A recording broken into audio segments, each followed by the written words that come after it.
성신을 아는 지식 31번째 함께 은혜를 나누고자 합니다. 우리 누가복음 6장 35절, 누가복음 11장 13절, 누가 사도행전 7장 51절을 중심으로 함께 나누려고 합니다. 우리 모니터 볼륨을 조금 크게 올려주시기 바랍니다. 목이 쉬어서 잘 소리가 조금 힘들 수 있습니다. 자, 오늘은 제가 어떤 책을 조금 인용했냐면 유창영 목사님의 기독교 성령론이라는 책의 구조를 그리고 그 내용을 많이 인용해서 말씀을 드리고 있습니다. 그래서 참조하실 분들은 오늘 그 책을 좀 참조하시면 제가 빠뜨린 내용이나 혹은 여러분이 살펴볼 수 있는 더욱 풍성한 부분들을 접촉하실 수 있습니다. 참조해 주시기를 바랍니다. 조금 더 올려주세요. 모니터 볼륨. 네, 오늘 이제 소제목은 무엇이냐면 성령은 은혜의 주님이다. 성령은 은혜의 주님이시다. 라는 그러한 소제목으로 이 성신을 아는 지식에 대해서 함께 은혜를 나누고자 하는 것입니다. 성령님께서는 어떤 분이시냐? 은혜를 주신 분이세요. 성령은 누구시라고요? 은혜를 베풀어 주시는 분, 은혜를 주시는 분. 하나님께서는 오늘 본문에 보니까 이렇게 돼 있죠. 누가복음 6장 35절 하반절에 보니까 그는 은혜를 모르는 자와 악한 자에게도 인자하니라. 주님을 아는 자뿐만 아니라 모르는 자에게도 주님께서는 인자하시다, 은혜를 베풀어 주신다는 거예요. 또 누가복음 11장 13절에 보면 너희가 악할지라도 좋은 것을 자식에게 줄 줄 알거든. 그러니까 이 악한 자들도 자기에게 유익이 되고 자기가 사랑하는 사람에게는 선을 베풀고 그렇게 하는 모습들이 나타나죠. 또 여러 구절들을 우리가 참조해 볼 수 있습니다. 주님께서는 선인이나 악인이나 모두에게 은혜를 베풀어 주시는 거예요. 그래서 다 일반적으로 모두에게 다 베풀어 주신다 그래서 일반 은혜라고 하고 또 보통 은혜라고도 하는 것입니다. 이 구약에서 보면은 은혜라는 단어는 크게 세 가지 단어를 쓰는데 헤세드, 라훔이라는 세 단어가 은혜와 관련된 의미의 장에서 쓰임받게 됩니다. 헤세드, 라훔, 어떤 단어는 200번 이상 쓰이기도 하고 어떤 단어는 150번 정도 쓰이고 어떤 단어는 한 12번 정도 쓰입니다. 라훔 같은 경우에 12번 이렇게 쓰이죠. 그런데 이 단어들을 다 합쳐서 생각해 보면 은혜란 도대체 무엇이냐?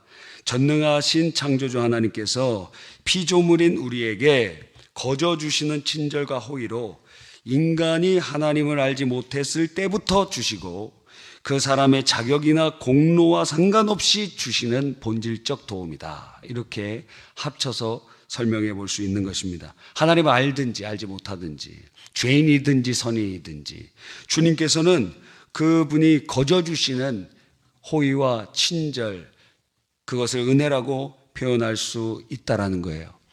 그러니까 여러분, 구제하는 것은 전도가 아니에요. 그래서 예수님 믿으면 내가 도와줄게 아니에요. 믿든지 믿지 않든지 그 사람 불교 신자든지 뭐 신천지든지 뭐 상관없어요. 그가 인간 하나님의 형상이기 때문에 주님께서는 악인이나 선인에게 모두에게 은혜를 그 생명을 주시고 햇빛을 주시고 공기를 주시고 하는 것처럼 구제는 누구에게나 베풀어야 됩니다. 누구든지 베풀어야 돼요. 베풀어야 돼요. 제한을 두면 안 돼요. 구제는 선교와 달라요. 구제는 제한을 두면 안 되고 조건이 되면 안 돼요.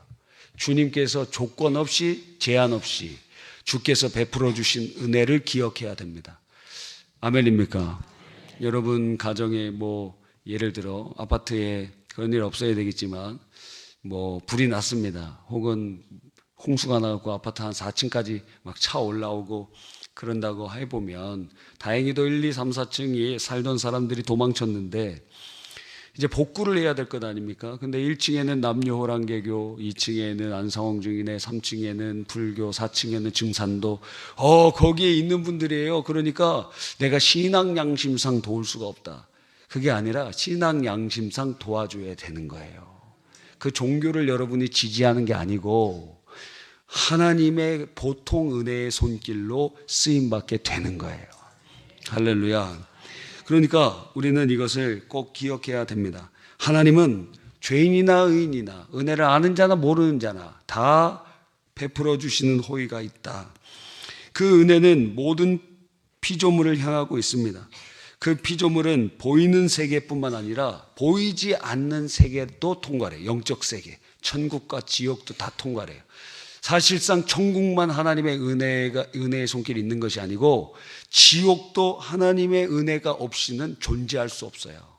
그러니까 모든 피조세계, 영적 존재든지 물리적 존재든지 간에 따지지 않고 모든 존재들은 다 하나님의 은혜로 존재하고 기식하고 있다는 것을 알 수 있습니다. 욥기 34장 14절로 15절 세번역 성경을 인용하면 만일 하나님이 결심하시고 생명을 주는 영을 거두어 가시면, 성령을 거두어 가시면 육체를 가진 모든 것은 일시에 죽어 모두 흙으로 돌아갑니다. 그렇게 이제 새 번역에는 번역되어 있어요. 성령이 지금 은혜를 베풀어 주시기 때문에 모든 피조물이 생명을 가지고 있는 존재나 무생물이나 전부 성령의 은혜로 존재하고 있고 유지되고 있고 진행되고 있는 것입니다. 그러니까 그런 의미에서 성령은 근원적이고 절대적인 통치를 시행하고 있는 것이죠. 그래서 마귀가 아무리 까불어도 할 수 없는 존재의 차이와 벽이 존재합니다. 그러니까 별 어떤 짓을 다 해도 하나님의 영광을 침범하거나 그럴 수가 없어요. 왜? 모든 존재들이 주의 은혜로 존재하고 있기 때문에, 성령의 역사를 거두면 다 없어지게 되기 때문에 그래요. 그러한 의미에서 성령께서는 은혜의 주님이 되시고 모든 것에, 모든 세계에 그러한 은혜를 베풀어 주고 계시는 것입니다. 인간에게도 주께서는 은혜를 베풀어 주세요.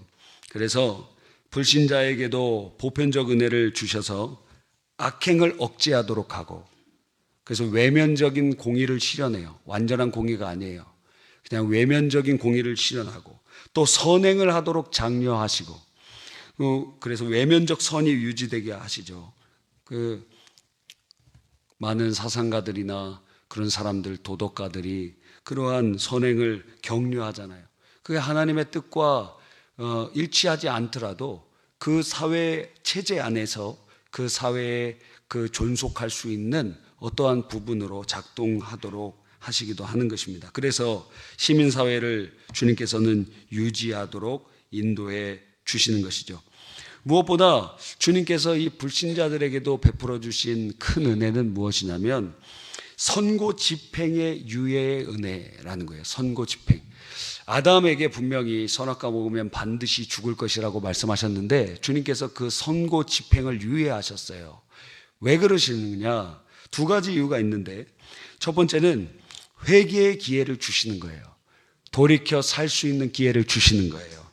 이사야 48장 8절로 9절에 네가 과연 듣지도 못하였고 알지도 못하였으며 내 귀가 옛적부터 열리지 못하였나니 이는 네가 정령 배신하여 모태에서부터 네가 배역한 자라 불릴 줄을 내가 알았습니다. 내 이름을 위하여 내가 노하기를 더디할 것이요 내 영광을 위하여 내가 참고 너를 멸절하지 아니하리라. 내가 내 영광을 위하여 너를 멸절하지 않겠다. 주님께서 말씀하고 계시는 거예요.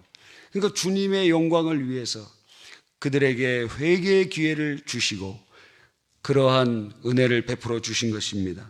뿐만 아니라 생육하고 번성하고 땅에 충만하고 땅을 정복하고 다스리라는 명령을 이미 아담에게 주셨잖아요.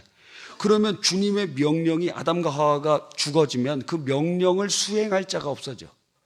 그러니까 하나님의 명령이 완료되지 않잖아요. 그러니까 그들에게 선고 집행을 유예시키시면서 이 문화명령을 시행하도록 주님께서 생명을 연장해 주신 것입니다.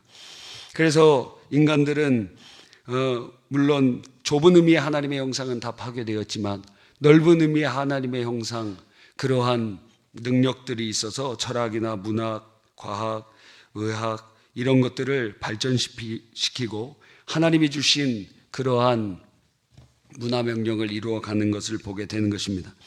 뿐만 아니라 하나님께서 불신자에게도 어떤 은혜를 주셨느냐, 자연의 복. 그래서 뿌리면 거두게 되고, 여러분 하나를 심으면 하나 남아야 되는 것 아니에요? 벼 하나 심으면 거기서 수십 개 수백 개가 자라나요. 어떤 분이 자기 집에, 우리 성도님 간증인데, 집에 그냥 마당에 감나무를 심었는데 그 가을이 되면 감나무에 감이 한 500개 정도 맺힌대요. 그 500개 정도 나무 한 그루에 하나님께서는 500배의 축복을 주시는 거예요. 어떤 포도나무, 우리나라의 유명한 포도나무는 나무 한 그루에 3,000송이가 맺혀져서 그것은 맺히기도 전에 먼저 계약해갖고 사가는 그런 거 보셨잖아요. 세상에 이런 일이. 물론 여러분 기도하는 나라 그런 거 볼 수가 없겠지만 제가 대신 말씀드리는 거예요. 3,000송이가 그렇게 맺히는 거예요. 3,000배의 축복이, 3,000배의 축복, 나무 하나에. 하나님께서 그러한 은혜를 우리에게 베풀어 주시되 신자뿐만 아니라 불신자들에게도 베풀어 주신다는 것입니다. 이 자연의 복 생각해 보면 굉장히 많은 그러한 은혜를 주시는 것을 알 수 있어요. 뿐만 아니라 종교의 씨앗, 갈빈 선생님의 표현으로 하면은 그 마음 중심에 뭘 주시냐, 종교의 씨앗을 주셔서 하나님을 찾고 영원을 소망하는 그러한 심정을 주셨어요. 그래서 만약 타락하지 않은 인간이라면 하나님을 찾게 되고 알게 되고 그럴 수 있는 그러한 통로들이 열렸을 텐데, 문제는 무엇이냐면 인간이 타락한 이후에 하나님을 볼 수도 없고 알 수도 없고 느낄 수도 없고 그리고 그렇게 원하지도 않아서 이 종교의 씨앗이 우상 숭배의 방향으로 바뀌게 되는 거예요. 그 하나님의 영광 로마서 1장에 보니까 금수의 것으로 바꿔버렸다 그랬어요. 하나님의 영광을 우상으로 바꿔버렸다 그랬어요. 종교의 씨앗은 있어서 하나님에 대한 관념과 하나님을 알아가고 싶어 하는데, 그런데 온전히 주님을 알 수 없어서 그들이 만들어 놓은 신을 만들고 부패하게 되는 것입니다. 하나님께서는 이러한 보편 은혜를 베푸시기 위하여 여러 가지 수단을 사용하신다 그래요. 첫 번째는 주님의 계시의 빛을 비춰주셔서 양심을 지도하신 거예요. 우리에게 양심이 막 찔리잖아요. 양심의 빛을 비춰주셔서 하나님 뜻, 그 일반적인 은혜의 통로로 사용해 주신다는 거예요. 또 여론을 사용하시기도 해요. 여론. 사람에게 이성을 주셔서 이 상황들을 판단할 수 있는 그러한 것을 주셨어요. 그래서 민심이 천심이다 막 이거잖아요. 그 현대어로 말하면은 우리 그 모든 국민들의 여론이 중요하다 그런 거예요. 그렇죠? 그래서 하나님께서는 여론을 통해서 하나님의 일반적인 은혜를 베풀어 주시기도 한다는 거예요. 이게 굉장히 중요해요. 그래서 여론조사하고 그런 것들을 굉장히 의미 있는 작업이라고 할 수 있습니다.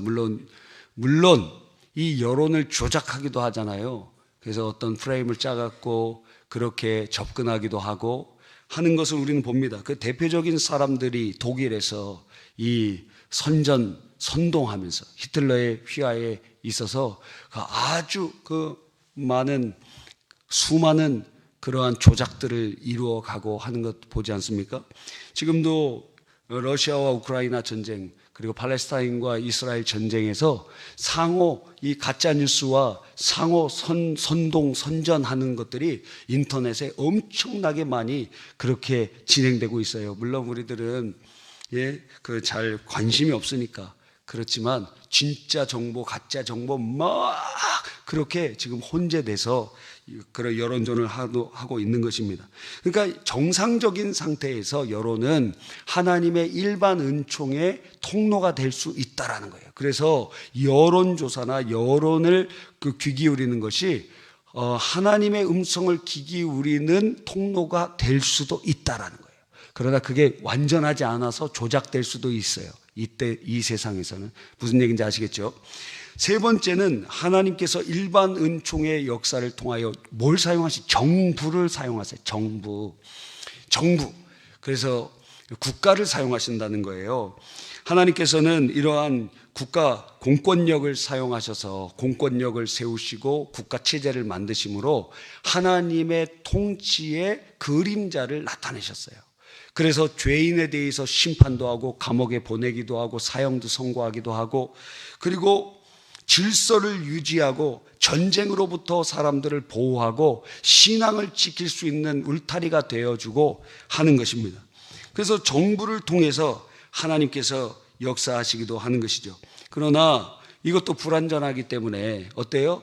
그 불완전한 이 국가가 국민을 압제하기도 하고 또 단합하기도 하고 착취하기도 하고 죽이기도 합니다.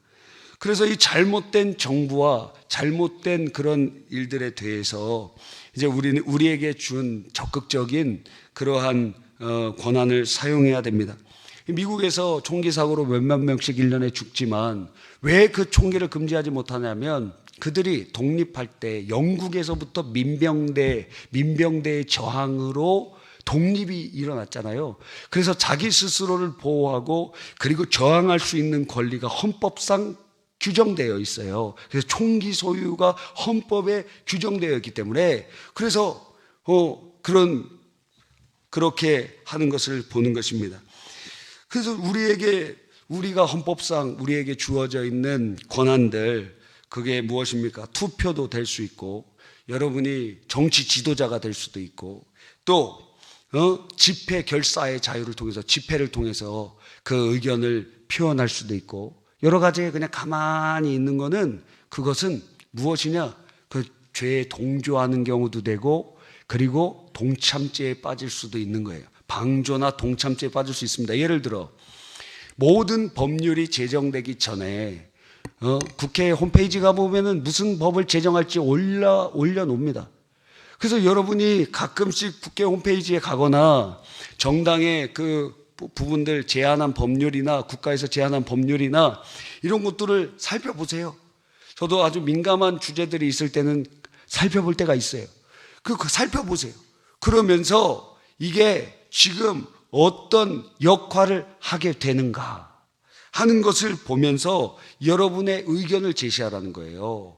지금 법을 올리기 전에 법안을 준비할 때도 여러분이 제시할 수도 있고 법이 올라왔을 때는 여러분의 의견을 충분히 국회의원들에게 또 제시할 수도 있고 또 투표를 통해서 그러한 사람들을 선출하기도 하고 그리고 낙선시키기도 하고 할 수 있는 것 아니겠어요? 그러니까 주님이 주신 권한을 적극적으로 사용해야 된다는 거예요. 침묵하면 안 된다는 거예요. 권한을 침묵하는 순간 여러분은 지배받게 돼 있어요. 지배당하게 돼 있어요. 그 권한을 사용해야 돼요. 하나님이 우리에게 주신 권한들이 있다면 그 권한들을 사용하는 것은 그것은 옳은 일이고 필요한 일이 될 수 있다라는 거예요. 막연히 그냥 있으면 안 돼. 예를 들어 차별금지법 같은 경우에 그게 큰 문제가 되는 이유 중에 하나가 무엇입니까? 하나는 창조의 질서를 하나님이 세우신 창조의 질서를 거역하는 것이요. 두 번째는 진리를 수호할 때 굉장히 방해가 돼요. 예를 들어 우리가 동성애 죄악이다 이렇게 얘기하면은 잡혀가 벌금 내. 그러면서 입을 막고 형법으로 혹은 민사소송으로 그렇게 우리들을 얽어맬 수도 있어요. 그 진리를 선포하는 것을 방해해요. 뿐만 아니라 여기서는 꼭 성적 경향성만을 나타내는 것이 아니라 예를 들어 신천지 이단이다. 그러면 그 법에 걸린다. 그러면 우리가 진리를 가지고 선포하고 만약에 우리가 진리를 선포하는데 국가적인 압제가 있고 박해가 있고 어려움이 있다. 그럼 저항해야 될 거 아니에요. 우리의 그러한 권한을 가지고 법이 제정되지 않도록 하고 그리고 지금 제정하려고 하는 사람들에 관련돼서 여러분이 투표로 그 의견들을 나타내고 해야 될 거 아니에요. 근데 멍하고 있습니다. 그러면 어떻게 되느냐? 동참죄가 될 것이고 하나님 앞에 같이 심판받을 거예요. 왜? 분명히 너희들한테 권한 줬는데 그거 사용하지 않는구나. 그러면 너는 동조한 자이기 때문에 아간이 범죄를 범했는데 아간의 가족이 전부 다 죽었어요. 왜? 그 아간이 한 범죄를 보고도 아무 말 안 한 거예요. 보고도 그냥 침묵하고 있었던 거예요. 그러니까 어떻게 됐느냐? 다 죽었어. 하나님의 법에는 연좌제가 금지되어 있는데, 하나님의 법에는 부모의 죄로 자녀가 벌을 받을 수 없고, 그리고 자녀의 죄로 부모에게 책임을 물을 수 없다. 이게 하나님의 법이에요. 근데 우리나라는 암묵적으로, 실제적으로는 연좌제가 없지만 암묵적으로는 연좌제가 있잖아요. 그런데 아간이 왜 죽었어요? 연좌제가 없는데 동조했다는 거예요. 아니면 방조했다는 거예요. 침묵했다는 거예요. 그런데 고라는 하나님을, 그 모세와 아론을 거역하여서 죽었는데, 고라의 자손들은 자기 의견을 냈어요. 난 아버지랑 달라요. 난 어머니랑 달라요. 저는 우리 조상과 달라요. 저는 하나님의 편에 서겠습니다. 모세 편에 서겠습니다. 그래서 그 고라의 자손들은 살았어요. 그리고 그들의 시가 시편에도 들어와 있어요. 여러분, 정신 차려야 돼요. 그냥 멍하고 있어요. 자기 고향이니까 난 여기 찍는다. 심판받을 거예요. 심판받을 거예요. 하나님의 법에 저촉되는데, 하나님의 법에 충돌되는데 멍하고 있고, 자기 이익관계나 소속관계나 혈연관계나 그런 것 때문에 흘러가면, 저는 어떨 때 보면은 이 사람 진짜 믿음이 있나? 신앙 위에 자기 정치적인 경향성을 두거나 신앙 위에 자기의 어떠한 신념을 두는 자들은 다 우상숭배자들이에요. 천국 못 가, 그런 사람들. 어떻게 가? 어떻게 가요? 자기 정치 신념을 신앙 위에다 두는데 어떻게 천국 가? 그게 우상숭배인데 어떻게 천국 갈 수 있겠어요? 그러니까 자기 정당의 강령이나 자기의 소속되어 있는 신념이나 이런 것들을 신앙보다 더 위에 두는 자들은 구원 못 받습니다. 우상숭배자들이니까. 여러분, 그러니까 우리들은 정신 차려야 돼요. 정신 차려야 돼요. 그래서 하나님의 법이 어디에 서 있는가가 중요한 것이지, 생명과 죽음이 왔다 갔다 해요. 그런데 속이 터지는 것은, 하나님의 법대로 100% 하는 정당이 있냐? 없다 이거예요. 없다. 이거는 이 정당이 더 성경적이고 저거는 저 정당이 더 성경적이니 이걸 어떻게 해야 돼? 그래서 여러분이 딜레마가 있는 거예요. 딜레마가. 그렇죠? 그래서 딜레마가 있는 거예요. 그래서 기독교 정치 지도자, 훌륭한 정치, 윌리엄 윌버포스 같은 사람, 아브라함 카이퍼 같은 사람들이 나와야 돼요. 진짜 믿음이 있고 진짜 신앙이 있는 사람, 그냥 여러분을 투표 거수기로 생각하는 사람 말고 진짜 믿음의 신념이 있는 사람들이 나왔으면 좋겠어요. 그래서 그런 일을 하고자 제가 고등학교를 세우려고 하는 거예요. 정치 엘리트들, 그 기독교적인 세계관을 가지고 정말 이 땅의 그 법과 그리고 이 국가의 모든 요소마다 정말 하나님의 뜻대로 그렇게 세워나가는 핵심적인 리더들이 세워져 나가기를 원하는 거예요. 없잖아요. 지금 개신교인이 3분의 1 정도 된대요. 국회의원 새로 뽑힌 사람들 중에서. 그런데 그 명목상 개신교인들 많지. 예? 그냥 표 얻으려고 하는 사람 많지. 진짜냐 이거예요? 진짜냐 이거예요? 진짜냐? 지금 제가, 지금 선거 기간 아니니까 제가 이렇게 아주 자유롭게 얘기한.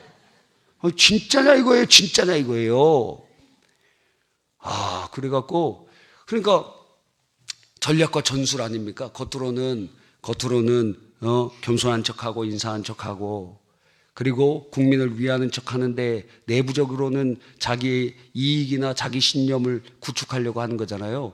그래서 그들을 그의 말하는 것으로만 판단하면 안 돼. 지금까지 어떻게 살아왔는지를 자세히 보고 판단해야 돼.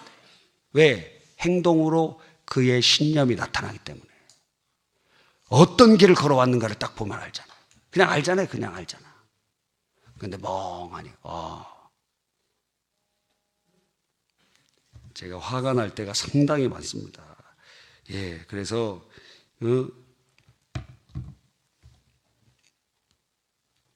하여튼 우리 교회에서 많은 정치가들이 나왔으면 좋겠어요.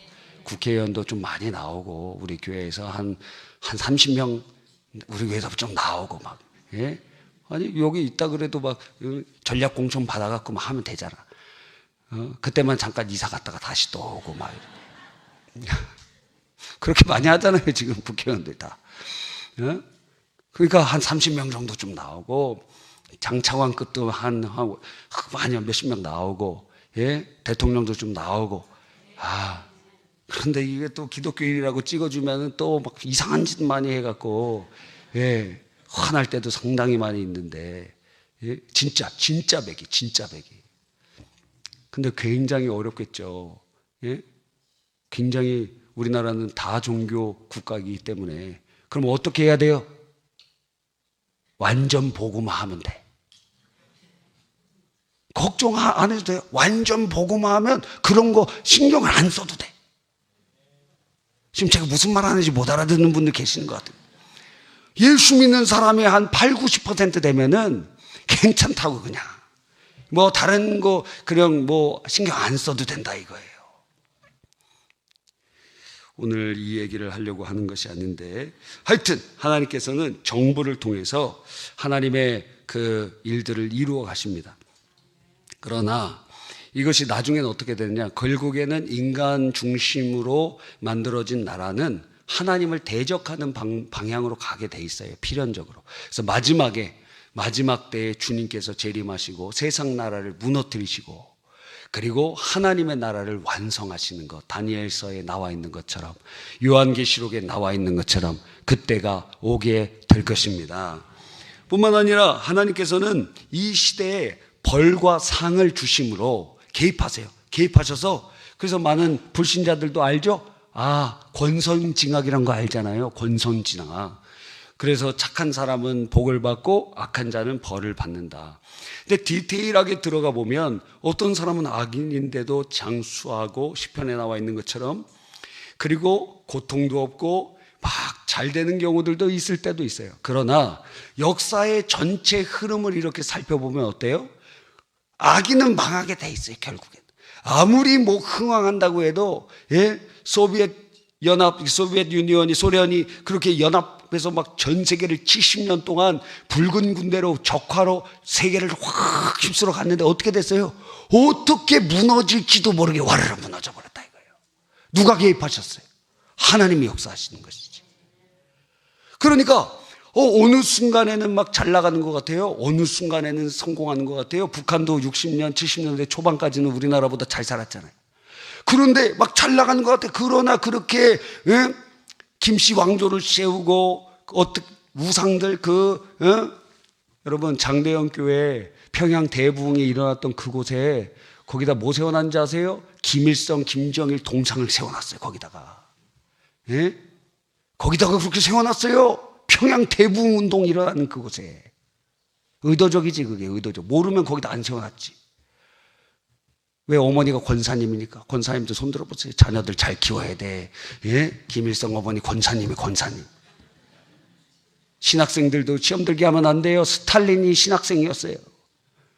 여러분, 그러니까 그럼에도 불구하고 이 전체적인 흐름으로 볼 때는 하나님께서 역사하고 계시다는 것을 우리는 인정하지 않을 수가 없어요. 이 악인들이 막 준동하고 막 그래도 북한에서 우리 침략해서 그 낙동강까지 막 밀려갔잖아요. 이제 거기에 이제 망하는 것 아닙니까? 우리나라 이제 끝나는 때 거의 끝났다고 생각했는데 역전의 역사가 일어나고 그 회복의 역사가 일어나고 그러는 일들을 우리는 봅니다. 그래서 이제 북한과 우리나라도 큰 문제가 없어요, 사실은. 왜? 북한은 이미 망한 나라니까. 뭐 소망 있어요? 우상숭배자들인데 지금은 김정일이 이제 뭐 태양절도 안 지키고 자기 태양절이라는 것은 이제 김일성이 태어난 날인가 하여튼 그런데 그것도 안 지키고 이제는 자기를 그 김일성 반열에다가 올리려고 그러는 거예요. 이거 아주 미련한 일이죠. 지금 다 밑에 있는 사람들이 김일성, 김정일 체제에 완전히 복속돼 있는데 이제 그걸 지워가고 자기를 거기에다가 그걸 유은 통치로 계승해 가야 그게 흔들리지 않을 텐데 이제는 그거 지워버리고 자기를 세우려고 그러는 거예요. 아주 위태해지고 있는 것 같습니다. 이미 어떤 목사님이 그렇게 기도하시더라고요. 하나님, 이미 망한 나라, 이미 망했어요. 이미 망했어요.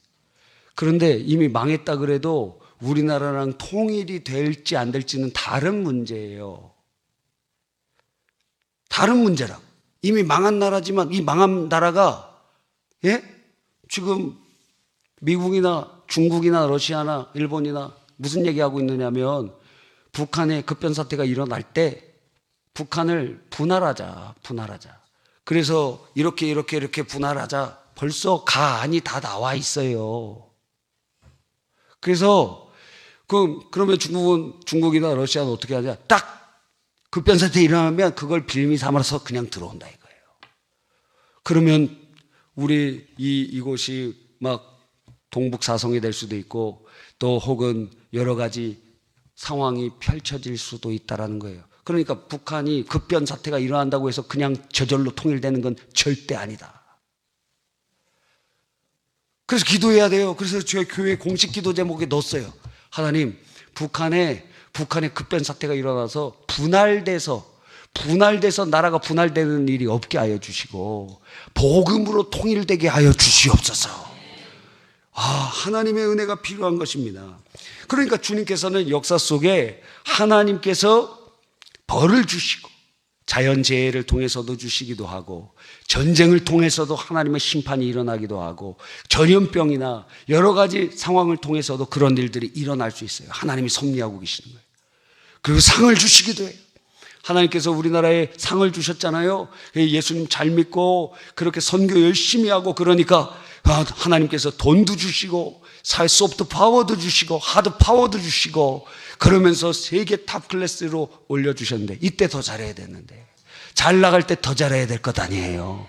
그러니까 하나님 은혜를 베풀어 주십시오. 하나님 긍휼을 베풀어 주십시오. 하나님 우리를 불쌍히 여겨 주십시오. 죄를 철저히 회개하고 하나님을 더욱 의지해야 될 것입니다. 지금 하나님의 은혜가 없이는 이 나라에 소망이 이제 정점을 찍고 떨어지는 일밖에는 없어 보여요. 왜? 교회를 보면 되거든. 요한계시록에 하나님의 심판이 이루어지기 전에 먼저 7 교회에 대해서 주님께서 말씀하시거든요. 그 7 교회에 대해 어떤 교회는 칭찬하고 어떤 교회는 책망하고 어떤 교회는 책망과 칭찬을 같이 하시기도 하고. 그 마지막 기회의 마지막 보루가 무엇이든 교회라는 거예요. 그런데 우리가 솔직하게 얘기하자고요. 교회에 지금 소망이 있어 보입니까? 한국교회에? 한국교회에 부흥하는 몇몇 교회들은 있겠죠. 그러나 전체적인 교회, 모든 교회의 60%에서 70%가 미자립교회. 그래서 목사님들이 다 일하지 않고 사모님들이 다 일하지 않으면 교회 어떻게 진행되지 않아. 그러니까 일주일 동안 문 닫아놓고 주일날만 예배드려요. 60% 이상이. 그러한 시대예요. 지금 선교지만 미자립교회가 아니라 한국에서도 그렇게 되고 있다는 거예요. 지금 아주 심각해요. 주일학교 없는 교회들은 아주 태반이고, 그리고 지금 불교가 고령화 종교로 계속 소천하시니까 인구가 계속 불교 인구가 줄고 있거든요. 그게 나중에 기독교가 그래요. 저도 이렇게 2부 예배, 3부 예배 이렇게 쫙 보잖아요. 그러면 많은 분들이 50대, 60대, 70대 분들이 상당히 많이 계세요. 20대, 30대, 40대, 진짜 전도해야 돼요. 10대 이하는 뭐라 그래요? 영대라 그럽니까? 하여튼 10대 이하 어린이들 전도해야 돼요. 할렐루야. 하나님께서 우리 이 땅에 개입하시고 상과 벌을 주시는데, 그런데 마지막 벌은 교회인데 교회가 바로 서지 않으면 소망이 없어요. 그래서 저는 두려운 마음을 가지고 있어요. 하나님 특별한 은혜가 아니면 망하는 길로 가는 것 같습니다, 주님. 마치 배가 침몰할 때 어떻게 침몰해요? 이렇게 침몰해요? 이렇게 올라왔다가 쭉 가라앉잖아요. 그러니까 몇몇 교회들은 막 부흥한 교회들이 있어 보여요. 근데 대부분 어때요? 가라앉고 있다. 그래서 우리 교회도 성도님들이 많이 모이고 하나님께서 막 전도의 문 열어주셔서 막 수백 명씩 전도가 되고, 예? 물론 그게 다 정착되는 건 아니지만 하여튼 전도하고 정착시키고 뭐 막 열심히 하고, 우리 교회 부흥되면 그럼 괜찮아요? 다른 교회들 어렵고 힘들고 확 싸우고 분쟁 있고 그리고 없어지고. 코로나 때 교회 9,000개 없어졌어요. 9,000개. 여러분, 그러니까 이 엄청난 일들이 지금 진행되고 있어서 하나님의 은혜를 간구해야 돼요. 그래서 저도 굉장한 자괴감에 빠져서 미래를 이렇게 바라볼 때 2040년, 50년 되면 한국교회 어떻게 될까? 한 300만으로 줄어들어 있을 것 같은데, 한국교회 그래서 2050년 되면은 뭐 사역직 걱정 안 해도 돼. 다 벼 있어. 다 목사님도 없고 지원자도 없고 다 벼 있어서 한 명이 여러 교회를 담임할 때가 다시 와요. 옛날처럼 다시 와. 하나님 부흥의 은혜를 주시지 않으면 안 됩니다 하고, 그런 마음이 막 애통한 마음이 생겨요. 애통한 마음. 하나님 불쌍히 여겨주세요. 하나님, 유럽은, 미국은 그래도 대부분 거의 복음화가 된 다음에 쇠퇴하는데, 그것도 1, 2년이 아니고 1000년, 막 1500년 그렇게 전도되고 그렇게 복음화 됐다가 지금에서야 쇠퇴되는데, 우리나라는 지금 100몇십 명밖에 안 됐는데 벌써 쪼그라들고 있다면 하나님 어떻게 해야 됩니까? 하나님 불쌍히 여겨주십시오. 뭘 보면 알아요? 교회를 보면 알고 교회의 지체인 우리들을 보면 알잖아요. 여러분, 하나님 앞에서 자신 있어요? 자신 있어요? 여러분이 마지막 바로미터인데, 내가 지금 바로미터인데 자신 있느냐? 이거에 자신 있느냐? 우리의 삶을 주님 앞에 딱 내어놓고 보았을 때 두렵잖아요. 그래서 막 낙심하고 그러고 있는데, 어느 날 그 로렌스 형제의 그 하나님의 임재 연습이라는 책을 이렇게 보니까, 그때 당시에도 로마 가톨릭이 막 부패하고 그랬어요.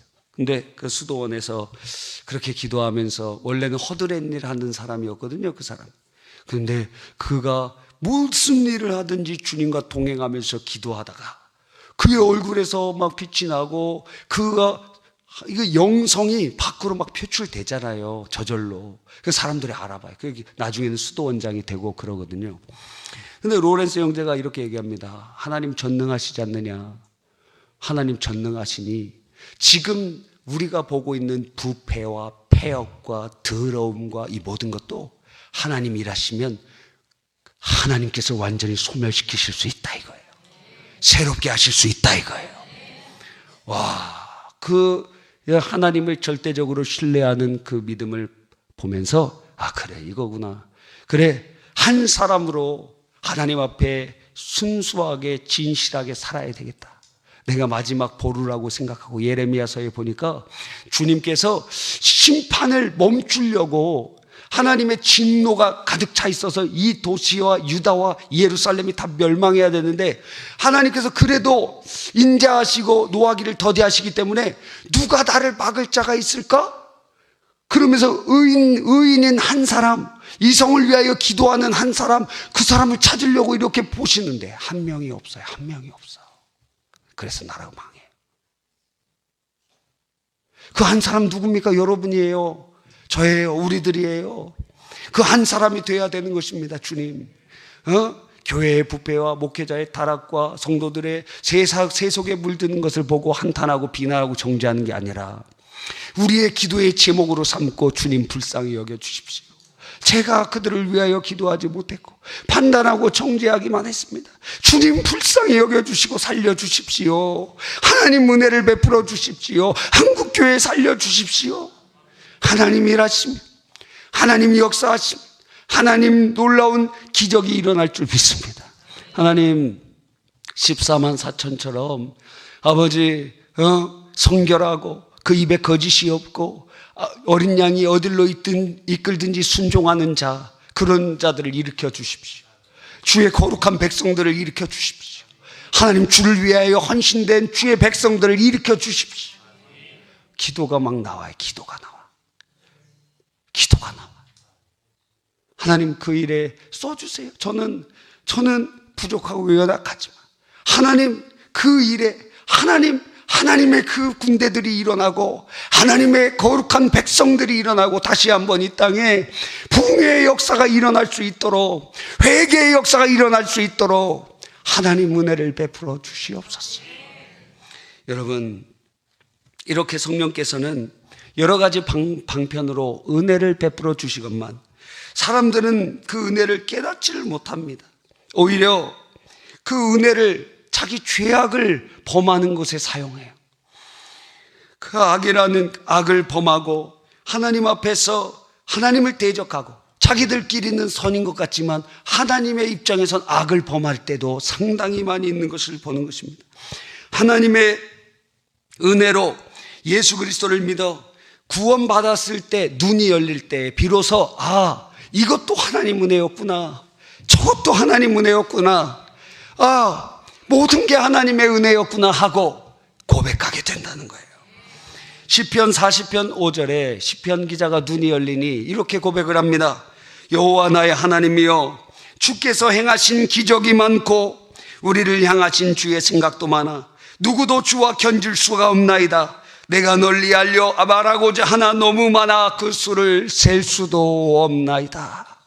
주님이 은혜를 베풀어 놓으신 그것이 이제 알아져요. 눈이 열리니 알아져. 주님께서 얼마나 날 사랑하시는가, 얼마나 나를 위해 은혜를 베풀어 주셨는가 알아져. 할렐루야. 그래서 구원받은 자만이 참되게 주님의 그 은혜에 반응하여 찬양할 수 있는 것이, 함께 찬양해 볼까요? 하나님의 은혜로 있을 데 없는 자, 왜 구속하여 주는지 난 알 수 없도. 2절 왜 내게 굳센 믿음과 또 복음 주셔서 내 마음이 항상 변한지 난 알 수 없도. 3절 왜 내게 성령 주셔서 내 마음 감동해 주 예수 믿게 하는지 난 알 수 없도다. 내가 믿고 또 의지함은 내 모든 형편 아시는 주님 늘 보호해 주실 것을 나는 확실히 아네.